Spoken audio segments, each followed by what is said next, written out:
you would never know by watching them that these 17 leaders from Malawi just finished traveling for 2 days to get to Durham, New Hampshire. I thought it was all built up because it's America, you know? It's my first time here. It's really nice, it's green. I didn't know you guys had this many trees, I have to say. It's embarrassing to say, but yeah. It's all part of an exchange program called Yes Malawi. It's an international sports exchange program.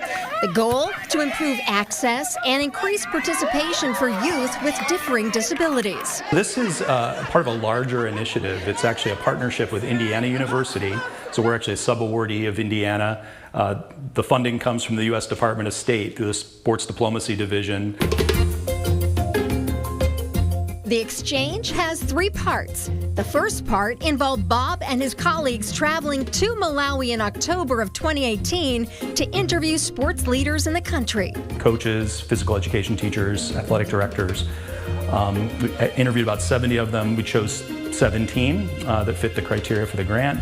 And they're the ones that are here on this exchange. So that was the first step. The second phase is really this part of the exchange where we have 17 Malawians here at UNH engaging in this educational, experiential set of activities. Like these team building exercises at the Brown Center. My name is Beverly and my word is positivity. Imagine, if you would, that your feet have been magnetized to the floor, or the gravity on Earth has been turned up so that you can't move your feet at all. We all come from different backgrounds. We're all doing different things. Sport-wise, sport is not the biggest thing in Malawi, so it's nice to meet other people who are very interested in the same thing. It's nice to meet your tribe. And switch. Next year, UNH will send 17 faculty, staff, and student representatives to Malawi to learn from them.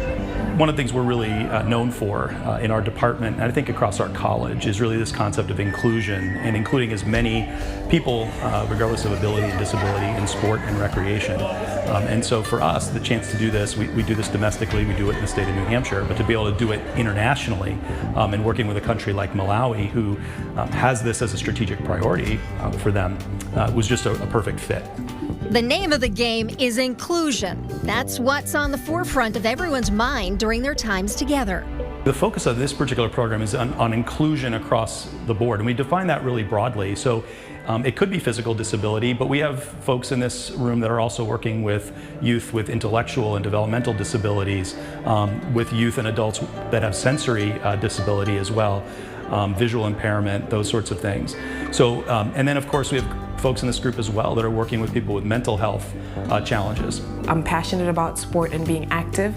I'm passionate about education, and I come from a country that is a third world country, and you really want to start to find ways to include young people and people in ways that are not only inclusive, but then will aid their development in some way. Jill Gravink is the executive director of Northeast Passage, a program at UNH that works to make sure individuals with disabilities can enjoy recreation.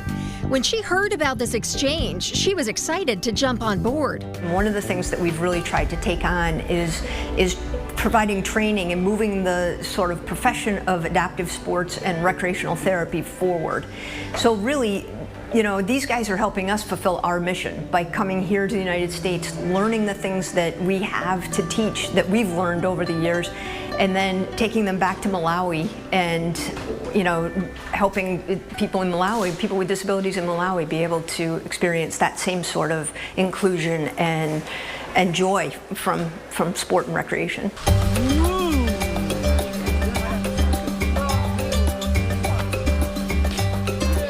I am the National Director for Special Olympics, Malawi.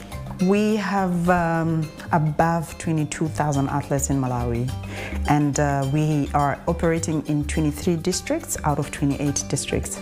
So we feel like we are getting there slowly.